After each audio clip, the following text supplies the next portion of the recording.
John could feel its presence always there at the back of his mind. It called to him without using words, guided him in actions he wasn't completely aware he was taking. From the moment he touched the egg, it had become a part of him. As he sat there watching it in the fire, he could barely remember how he felt before Jamie gave it to him. It was just like Ghost in a lot of ways, and Winter to a lesser extent. He was linked, connected somehow to these lives, and while it scared him, it strengthened him also. Leaving the egg at the rock had never been an option.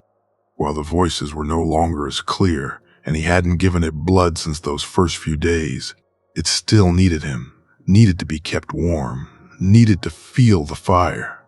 So he had kept the fire hot, kept it well stoked and allowed it to burn constantly. The egg welcomed it, he knew that, though how he knew he couldn't explain. When the thoughts came to leave it behind, he felt it deep in his core that this was wrong. He could almost hear the words in his head, wrong, wrong, wrong. He thought they said, so he wrapped it up and brought it with him. The journey by ship had seen a change yet again. The fires no longer needed to be kept fully ablaze, the egg content to rest among the embers. So he lit the fire in the morning, and he'd go back to it, relight it when he felt it was right, when he slept at night. Though he kept the egg close, he curled his body around it and found he slept more soundly than he had without it. He would wake the next morning, place the egg back among the embers, and once again light the fire to keep it warm. When he had spoken with Jamie about it, they had agreed that no one could know just yet, that they would take steps to ensure no one found out until they were ready. The first of these had been the easiest. John would clean his own room, grab his own bedclothes, and the servants would be told to leave him be. For John, this wasn't much of a problem. He already did most of that anyway, much to the servants' amusement. "Are you sure about this, John?" Alice asked. "Aye, Alice. Will you let the others know? It's most strange, but I'll do so. Lord Jamie wants me to be prepared for when there are no servants, Elise, to be able to do things myself." "Which you mostly do anyway." Alice said, a note of annoyance in her voice. I know, I'm still not used to be waited on, Ellis.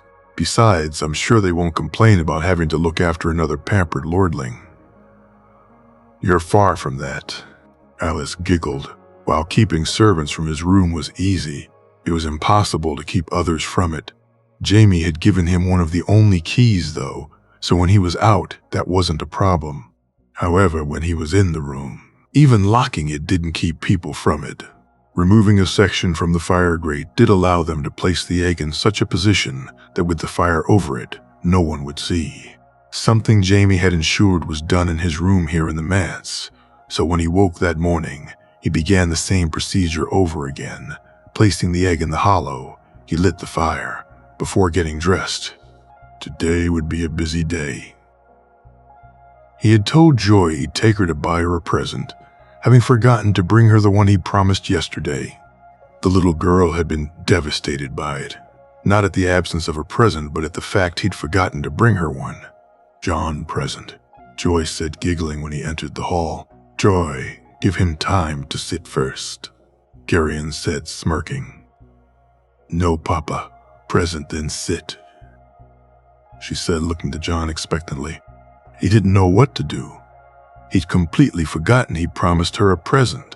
Since meeting with Marjorie and her grandmother, he'd been walking around in a bit of a daze. Even Laura's ribbed him over it during their spar, which John lost badly.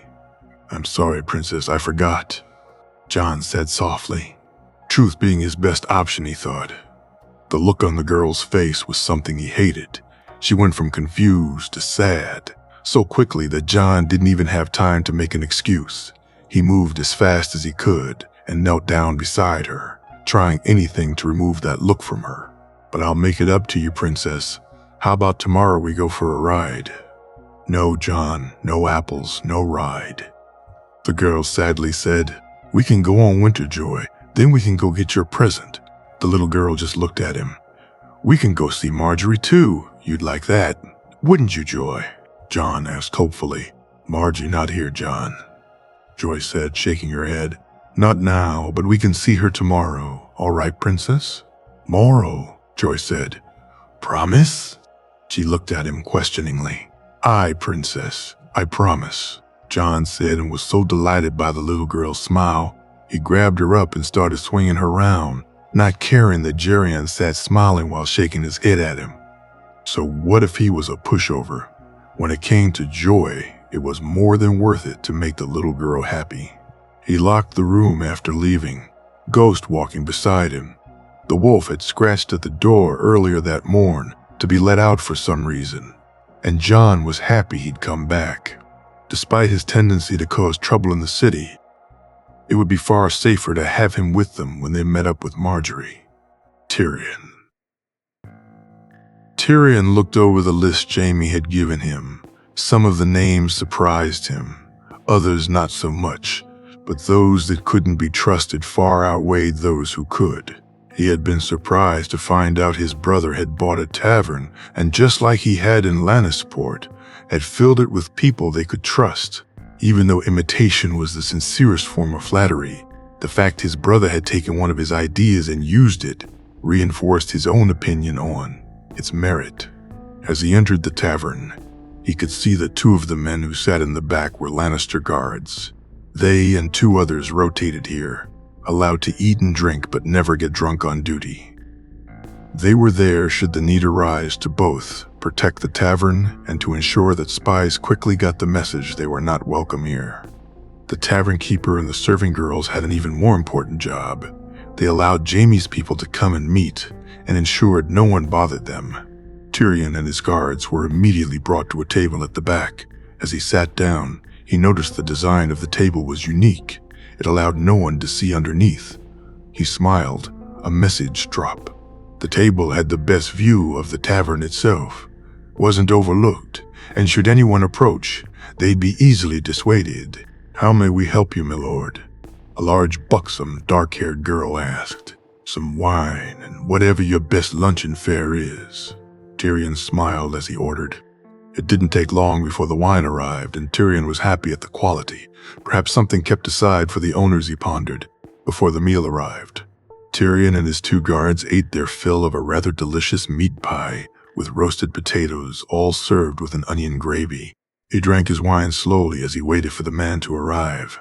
When he saw him, he thought nothing of him. The large man was nondescript and looked like any other commoner, but even though his clothes were shabby, there was something odd about how he walked. Something which said this was nothing more than a disguise, a front. He smirked as the buxom serving girl went to maneuver the man to another seat. He nodded slightly at her and watched as she casually allowed the man to move to his table. Please, my friend, take a seat, Tyrion said. Thank you, my lord, the man said, sitting. Some wine? Tyrion asked as he stared at the man. The man was clearly Westerosi. Though Tyrion could tell he was trying to appear Essosi, he was tanned and had spent time in the sun. But while it may fool someone at first glance, or even for a while, Tyrion was certain it was a mummery. A decent vintage, my lord, the man said and savored the wine. Indeed, it is, my friend. You can call me Alain, my lord. Is that your name? It is for today. Coom, Alain said, and Tyrion couldn't help but laugh.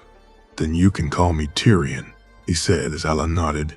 A friend told me that you're the best man to help in an endeavor I'm undertaking. Really? A friend of yours, or a friend of mine? You'll find, my lord, that you will surely outdo me in the number of men you call friends. I think you'd be surprised, Alain. Tyrion japed, and was glad to see the man smile. So this endeavor, my lord? Ah, yes, my family and I are, how shall I put this delicately? Well, we're rich. Really, my lord, I'd have never guessed. Alain laughed. The thing with being rich, Alain, is people often wish to take advantage of you, often plot against you, or try to use you in their own plots. Tyrion refilled Alain's glass. This is known to me, my lord. Elaine said, bidding Tyrion to continue. Well, the best way to ensure that we stay aware of such plots is by the gathering of information, something my friend tells me you are most adept at. I have some experience in this, to be sure, my lord, but information gathering can be expensive. Elaine said, slowly sipping the wine. Indeed, Elaine, we can handle the expense, but we would require an extensive service from a number of sources. Is that something you can manage? Elaine looked carefully at the Tyrion before he nodded. Very good. Then let us drink to our newfound endeavor, Tyrion said as he and Aelin raised their glasses. Tyrion was happy. The first name on the list had proven to be much more competent than he'd dared hope for. The line beside the man's name had been simple. 3 little words that Tyrion had memorized and kept in his head before meeting the man. Elaine, Master of Whispers. Marjorie. Marjorie was surprised when her grandmother not only didn't argue with her, but actually encouraged her to spend time with Jon today. After meeting her and her grandmother yesterday, Jon had shocked her by asking if she would like to join him when he explored the city the next day. He then quickly turned and asked her grandmother's permission when he realized what he'd said, which she couldn't help but laugh at. When her grandmother had said yes, both she and Jon were stunned, but she quickly put it to one side and in her head already began to look forward to the next day. When Jon left, she expected some sort of lecture and was prepared to defend him if need be. Instead, her grandmother said it would be good for her to visit the city, and as long as she was guarded and chaperoned, she could do so with Jon. She had forgone the litter that was prepared, wanting to walk the city instead, much to her septa and her cousin's annoyance. Now, as she sat in a little garden with her mother and grandmother, she waited for Jon to arrive. It didn't take long as she saw the white wolf before either her grandmother or mother did. "Hello, Ghost," she said happily as the wolf moved to her to be patted. "What in the 7 is that?" She heard her mother shriek. "Sorry, my lady, he has a habit of running off," Jon said as he looked to the wolf and failing while trying to look annoyed at him. "Margie." She heard her name being shouted before a little girl ran and grabbed her in a hug. "Hello, Joy." "Joy wishes to join us today, Lady Marjorie. With your permission?" "Of course. Looking forward to a Yentra, Joy?" "Yentra, Margie." The little girl's smile beamed back at her. "Jon, may I present my mother, Lady Allery. My grandmother you already know." "Of course, Lady Olenna. A pleasure, Lady Allery. I'm honored to meet you," Jon said and kissed her mother's offered hand, much to her delight. Yes. Now who is this young lady?" her grandmother said, looking at Joy. "Lady Olenna. Lady Allery. Allow me to present Lady Joy Hill, the heir to Castamere. Say hello to the ladies, Joy." "My ladies," Joy said, and Marjorie couldn't help but grin at the perfect little curtsy she gave them both. "A pleasure to meet you too, Lady Joy," her mother said, clearly enamored with the little girl.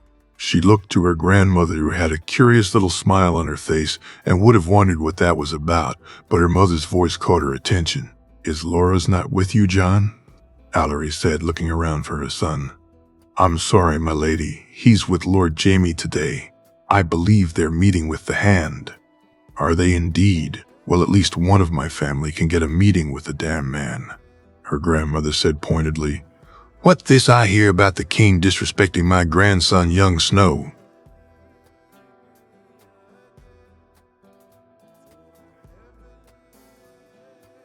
She quickly added, "My lady."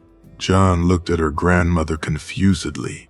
"In the throne room when you arrived, the king dismissed my grandson to speak to you. Am I correct?" "You are my lady." Although, to be honest, the king was quite drunk. Jon said, a small smile on his face, which she noticed. "That's no excuse," her grandmother said, her voice growing louder. "Indeed, it is not, my lady, no excuse at all." Jon nodded to her grandmother, and Marjorie smirked to see her eyebrow rise.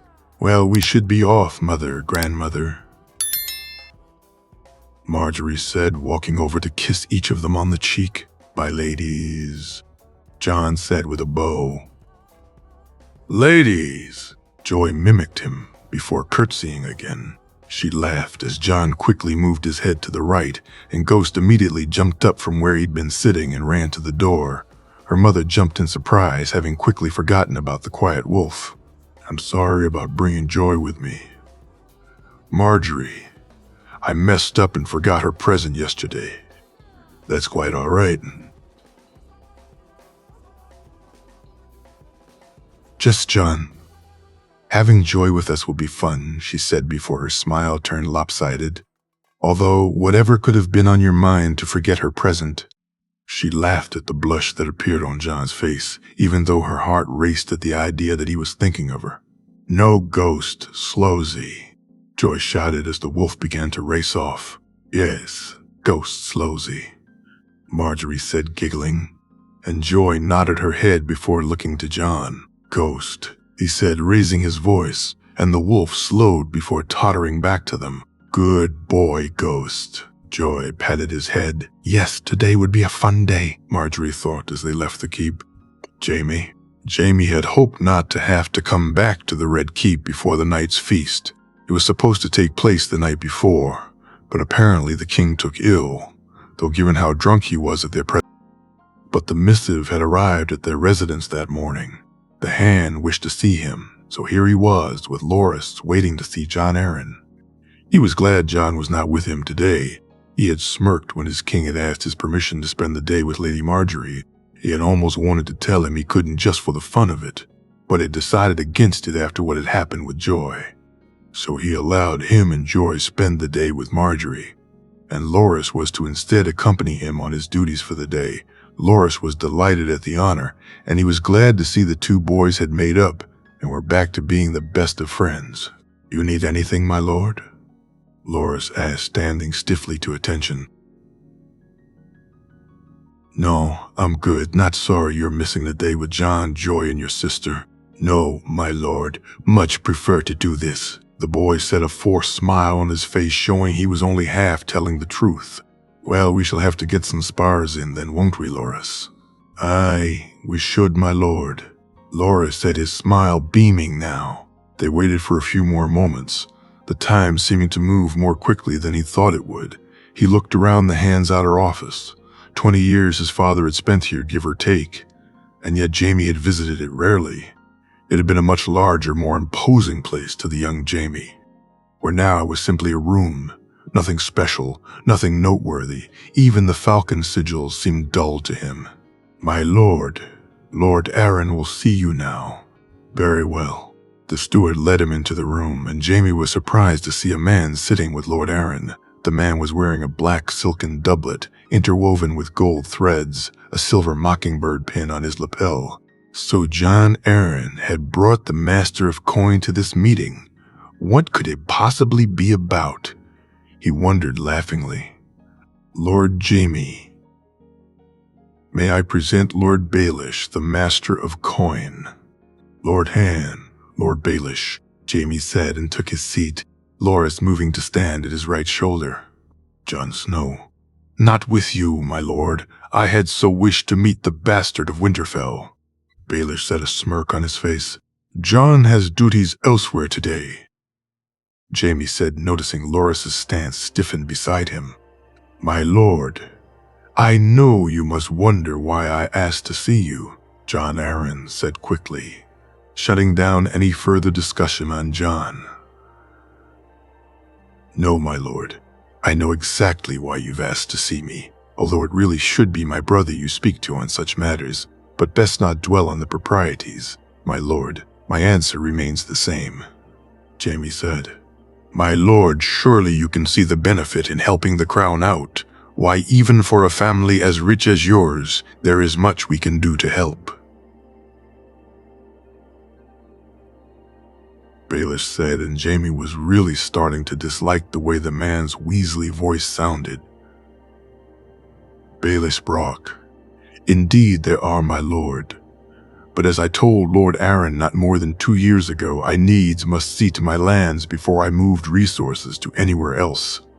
But surely, my lord, given your newfound good fortune, you can be prevailed upon to change your mind? Lord Aaron asked. My lord, our good fortune is not without its costs. While we will in the future see a benefit, the cost to get started, the castles for my uncles, the expensive rebuild of our fleet, all of these must be paid for and must be paid up front. Yet you were able to build your fleet and build 5 of those large, what was it your uncle called them, pinnacle ships? Lord Aaron said pointedly. Indeed, each of which cost the equivalent of more. Then 10 smaller ships, my lord, Baelish added. So you see me building ships, building castles, starting extensive projects within my lands, and you think this is a good time to come ask for coin. Am I missing something? My lords, is not the Tyrell's loans enough? And if not, then why would I agree to lend to someone who cannot pay their debts? The crown always pays their debts, my lord, just like yourself, Lord Aaron said, annoyed. Really? Jaime raised his eyebrow. My lord, why would you need my coin with the Tyrells loaning you money? Are you really spending coin that quickly? How much exactly is this tourney costing? You yourself held a tourney, Lord Jaime, Baelish said, looking him in the eye. I did, one that fully funded itself. Will this one do the same? He looked at them both. I thought not, my lord. While I sympathize, and perhaps in the future will be able to help, for now my answer remains the same. That's your final word, then. Lord Jaime, John Aaron said, his face flushing red. It is. Then it seems we have no more to discuss. Enjoy the tourney, my lord. John Aaron said dismissively, I will. I thank you, my lords. Jaime got up and he and Loras left the room. Walking quickly through the keep, Jaime saw the woman move towards him with a note in her hand. He sighed, knowing exactly who wrote it. Loras, remember exactly what you heard in that room. When you speak later to your grandmother, feel free to speak to her on it. My lord, I would never, Loras said, affronted.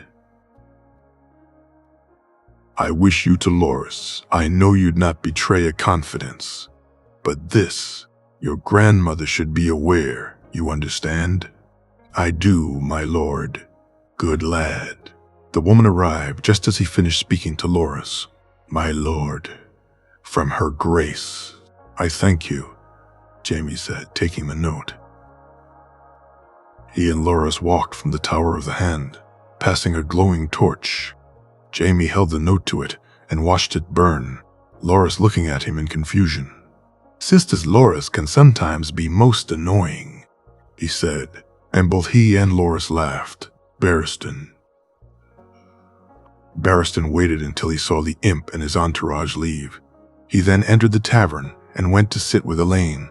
The serving girl brought him a mug of warm milk, his usual tipple when he was about to go on duty. When she sat it down, he looked to his friend. How did it go? He asked. Interesting.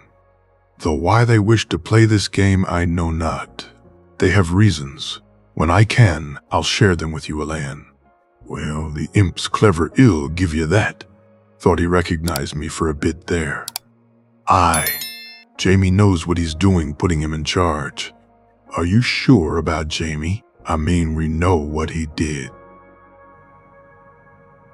He had his reasons, Elaine. Trust me on this. Of course, Barristan, I'm with you. You sure it's safe to talk about them here? They do own the place. It's fine. We're in this together, Elaine. I trust them as much as I do you.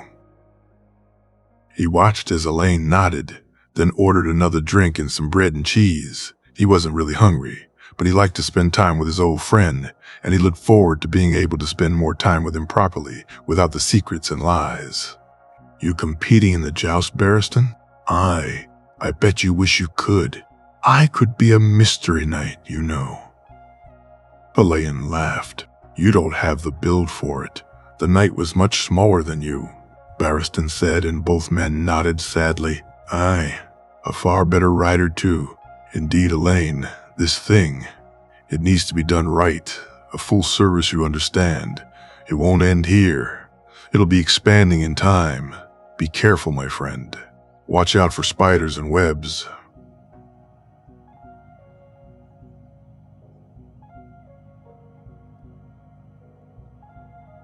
Oh, I know all about those little creepy crawling things, Barristan. Have no fear. But you really think this will be more than King's Landing? Aye, it will. Trust me, Elaine. When I can tell you more, I will. I'll do my best to make it sooner rather than later. Barristan stood up and called the serving girl Darla over. He handed her a number of coins, including a few silver stags for herself. I shall see you later, Barristan. Good luck in the joust. Aye, I'll need it. Jaime Lannister's competing in this one, Barristan said with a laugh. He nodded to his friend and made his way outside, noticing immediately the small child that was looking directly at him. Scurry off, little bird. The spider's not welcome here? He thought to himself as he walked back to the castle to take up his duties. Jaime had promised him he'd speak to the king and arrange a meeting, and Barristan had hoped it would be soon. He was most eager to talk to him properly. Jaime, taking his idea from Master of Whispers, had given him an added sense of purpose. To actually be actively involved was something he was extremely happy about. When he'd been asked by Jaime to keep an eye on things in King's Landing, he knew he was out of his depth. Spying, sending messages, was not his forte. Meeting his old friend had been incredibly fortunate. He was always more inclined to such, so within a moon a network had been set up.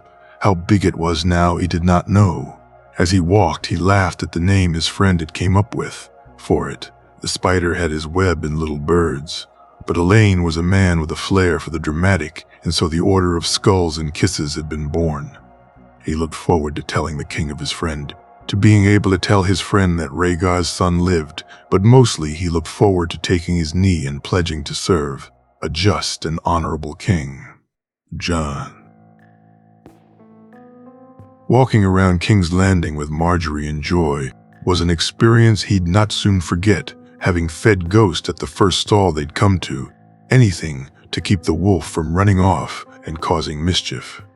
Jon found that while he'd tempered Ghost's need to rush off, he had not managed to do the same with Joy. The little girl seemed lost in wonder at the colorful stalls, the bright shining pieces of jewelry, or the various fabrics that glimmered and allowed the light shine through them. But it was the smells of food cooking that drew her attention most. Roasted chestnuts, various fish and fowl, fresh bread. All those stalls would find themselves peppered by questions by the inquisitive little girl. What's that? Can I have some? Please, Jon. Each time he said no to her, she'd stomp her little foot and cross her hands, and beside him, Marjorie would giggle, making it worse. He found, though, that he was unable to resist either of the girls, and when they made it to the stall selling sweets, he was lost. Jon, please, Joy said, looking at the candied apple. Yes, Jon, please, Marjorie said, and he swore she was doing her best to widen her eyes, just like Joy did. How much? 5 coppers each, the man said. I'll take 10, Jon said, and a huge smile appeared on the man's face. Handing over the candied apples, Jon gave one to Joy, who immediately began licking the candy outside. He handed Marjorie and her cousins Eleanor and Mega one each. Both girls shocked he bought them one, while Marjorie gave him a smile that made it more than worth it. Turning to Jorah's and Alir's, he handed them each one, which they gratefully took. Finally, he turned to the 4 guards Marjorie had accompanying her, though only 2 took them. The Sucta had not only point-blank refused his offer, but looked at him as if he was trying to poison her. Are you going to eat those 2 yourself?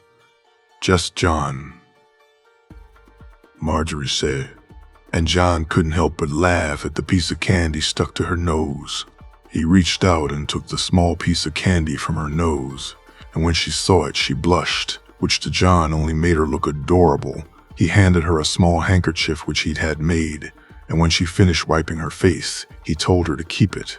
To answer your question, no, I'm not, John said, and turned to walk over to the boy and girl who were standing at a different stall with their mother. He handed them each one of the apples and smiled at them before heading back to where Joy was looking aghast at Ghost. You didn't, did you? He looked at the wolf who was licking the remaining candy from his lips. Can I get one more? He said, turning to the man. Here, Joy. Don't let Ghost get it, he said as he handed it to the little girl. The wolf looked at him and cocked his head. So he turned back to the man. One more, he said exasperatedly. In Ghost's defense, it did drop on the ground.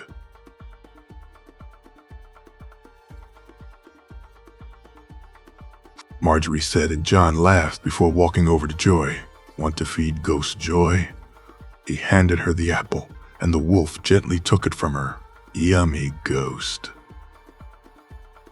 she said as she bit into her apple. The wolf's was already gone, so he evidently agreed.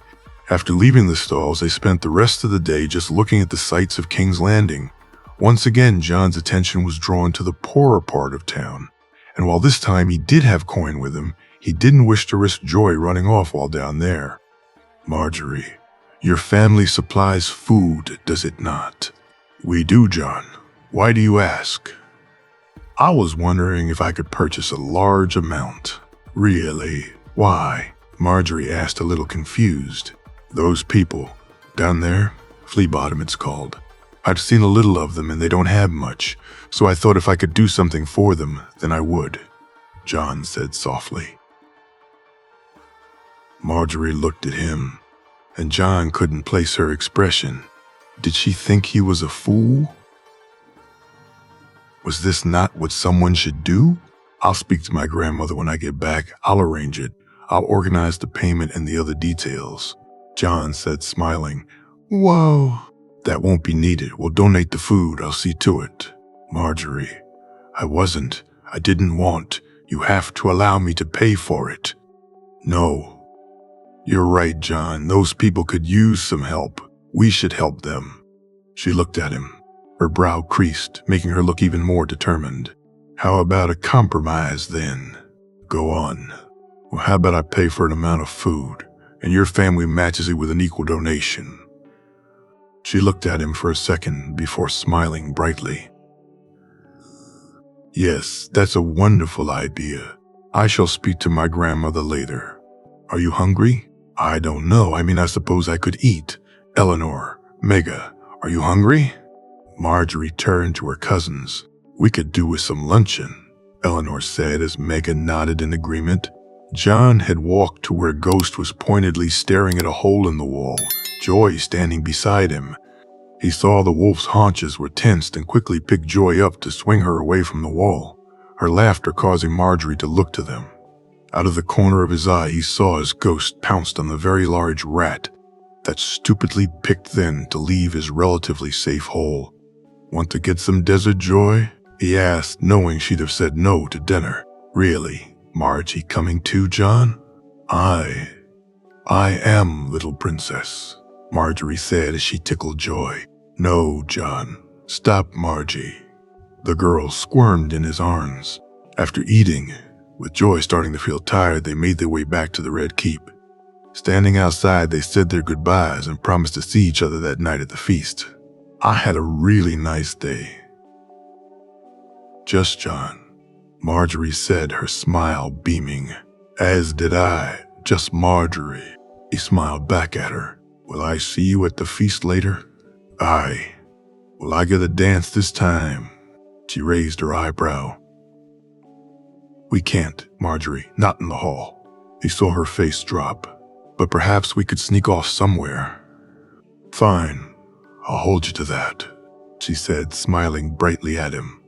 Then I shall bid you farewell, my lady, John said with an extravagant bow. She laughed loudly at him before turning to walk away. Olenna. When her granddaughter returned, Olenna could see she had enjoyed the day she'd spent with Jon Snow. She was giggling with her cousins before they departed to their rooms, and when she came to sit beside her, Olenna could see a small blush on her face. Enjoyed yourself, did you? I did, grandmother, thank you. Wait, so what did you get up to with young Snow? Jayon brought us to the stalls, bought us candied apples and showed us the city. Afterwards we had luncheon and came back, Marjorie said, and Olenna noticed she emphasized John's name in her answer. Really, that's all. I would have thought you'd have come up with something more interesting to do. It was fun, grandmother. Sometimes it's nice just to have fun. Marjorie sighed. I'm sorry, dear. Forgive an old woman's grousing. The last few days have been most trying, Olenna said and smiled at her granddaughter. I know, grandmother. I'm sorry, Marjorie said and hugged her. Now, child, enough of that. What would your father think? Why, if he saw us, he may try and hug me himself, and my old bones could never take that, Olenna said. And Marjorie laughed. The two sat there in silence for a few moments, Olenna occasionally reaching over to take a small piece of soft cheese. Marjorie turned to her and looked at her, biting her lip. She obviously had something to say, but was worried of her reaction. Olenna felt her breath hitch for a moment. Was she wrong to allow her Rose spend time with a bastard? No, Marjorie had been happy when she came back, joyful even. John wishes to purchase some food from us, grandmother. Why, is he negotiating the Westerland's trade deals now as well? Olenna Geppet. No, it's not for the West, it's for here, King's Landing, for the poor people who live in what was it he called it, eh?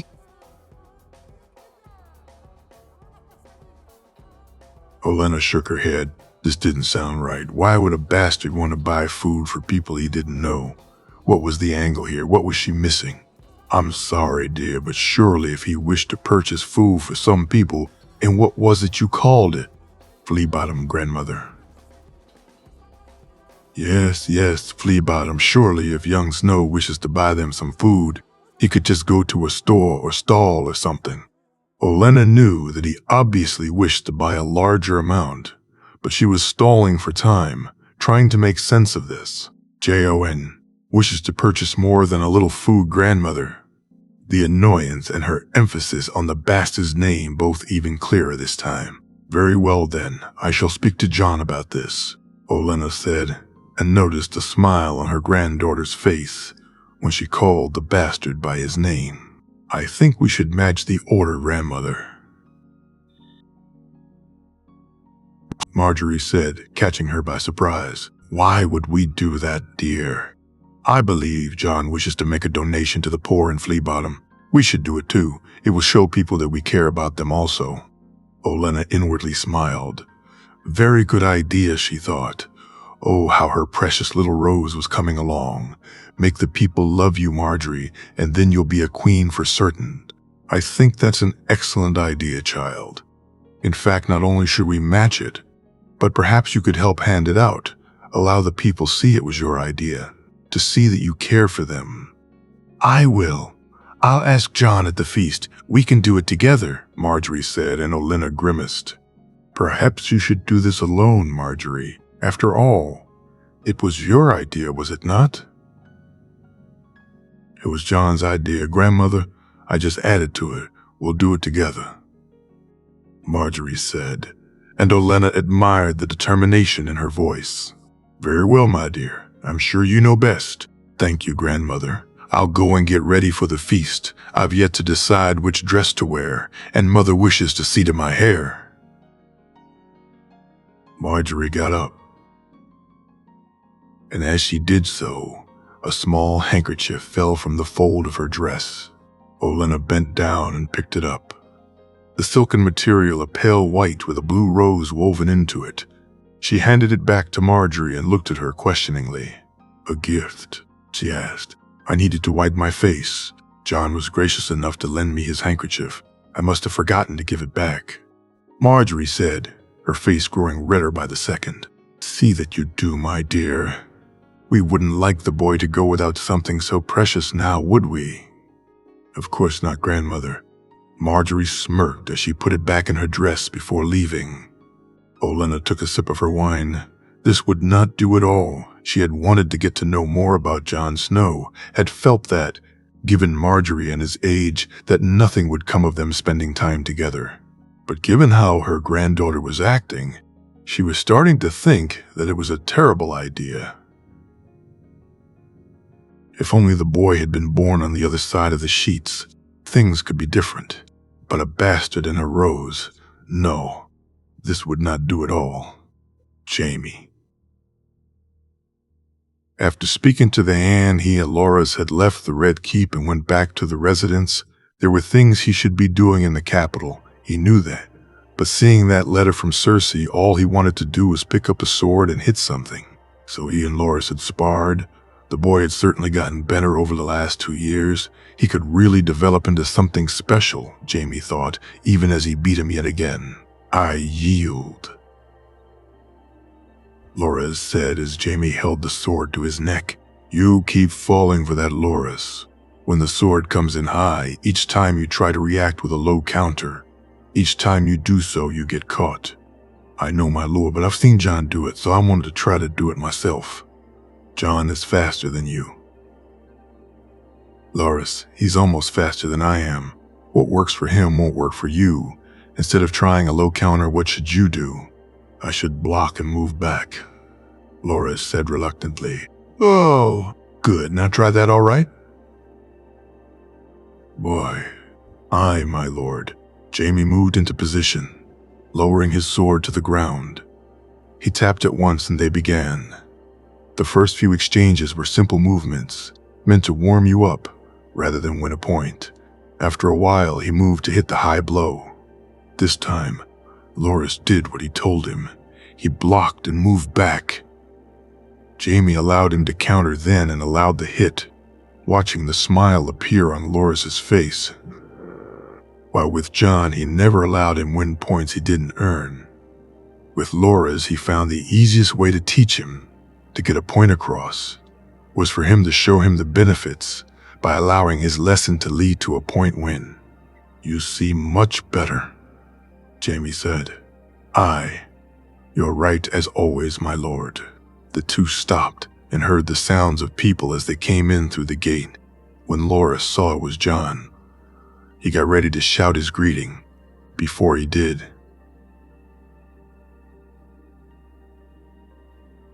Jaime noticed the girl asleep in Jon's arms. Moving quickly, he drew Loras's attention to Joy and was relieved when the boy quietened. My lord, if you'll excuse me, Jon said, nodding to him and Loras before heading into the house. Jaime turned and walked to place his training sword away. He had promised Barristan he would speak to Jon, so he motioned to Loras that they were done and headed into the house.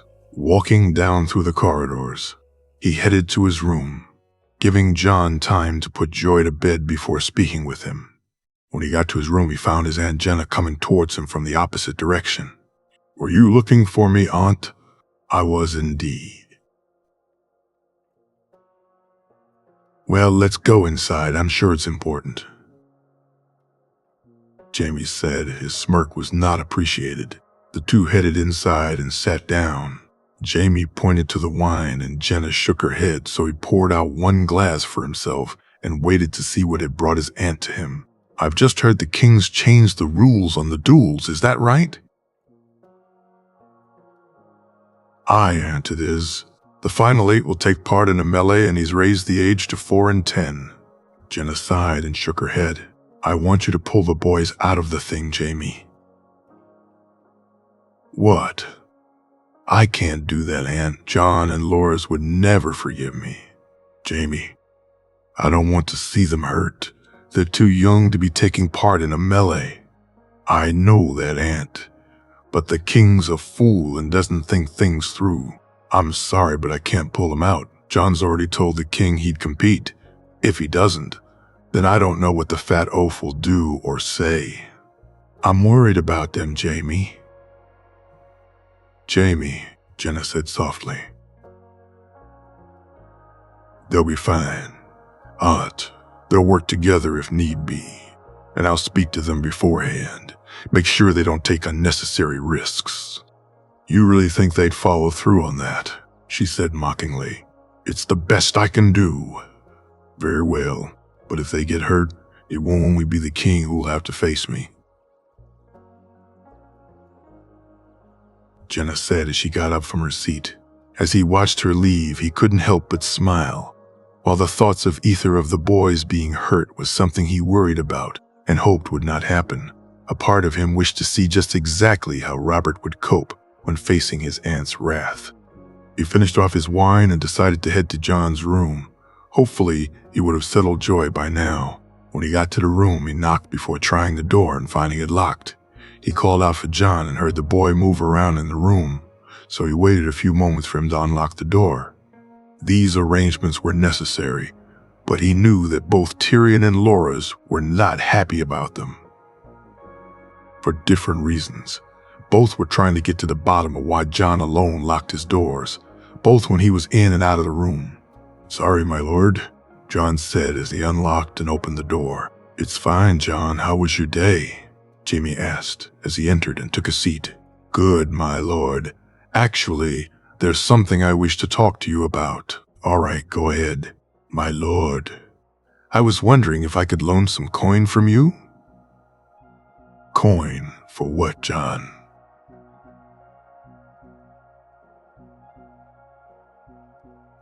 Jaime asked confusedly. Not only did John have a decent amount of coin to his knowledge, but the boy never wanted anything for himself. "I've been thinking on those people that don't have too much. My lord, the ones who live in Flea Bottom. I've seen children there who are certainly not eating right, so I wish to purchase some food from Lady Marjorie's family to give to them," John said, looking down to the ground. "How much would you need?" 5,000 gold dragons, my lord," John said. And Jaime smirked at the coincidence, realizing just exactly how John intended to pay back the loan. "Of course, John. You can arrange the details with Lord Tyrell and ensure him he'll be paid by me." "Really, my lord?" John said excitedly. "Aye, of course, John." Jaime said, "So want to tell me anything else about your day?" "No." "It was fine, my lord," John said, and Jaime saw the boy blush. "There is something you can do for me, John." "Well, for Sir Barristan, actually." "Anything, my lord." "Sir Barristan wishes to meet you." "John, properly, king to Kingsguard. Can I make the arrangements?" "Of course, my lord. I'll be happy to speak to him," John said, smiling. "Whoa." "Very well, I'll let him know. Now why don't you get ready for this damn feast tonight?" "I will. Thank you, my lord." "Good. And John, be careful there tonight. It'll be different than you think it will. People will say things that seem innocent, but they'll be trying to get you to slip up, to try and reveal more than you want." "I'll be fine, my lord. I shall keep my own company." "Oh, and would this company comprise of a certain Lady of the Reach?" Jaime said and smirked as John's blush grew redder. "Just be careful of strangers, John. Make sure you know who it is you're speaking to before you say anything," Jaime added. "I will, my lord." "Good. Now I'm sure my aunt will fuss over your appearance, so do you best to be ready on time," Jaime said, laughing as he got up to leave. He looked back at the boy, who was sitting there a little nervously, and he left the room. Loaning him the coin was no problem. Hell, if he wanted it, he'd give him the damn coin. What he was going to do with it made Jaime swell up with pride. One king spending coin on useless tourneys and feasts, the other more willing to actually spend it to make people's lives better. He couldn't have hoped for a better king to serve. As he walked back to make himself ready for the night's festivities, he thought back to his conversation with his aunt. If only she knew, John wouldn't be in any trouble during the duels whatsoever. As soon as he told him the amount he wished to borrow, Jaime knew it. No, John wouldn't be in trouble. He was going to win the thing. 5,000 gold dragons to the winner of the duels. Yes, John had plans for that money, and the irony of using Robert's own coin to do what Robert would not was not lost on him.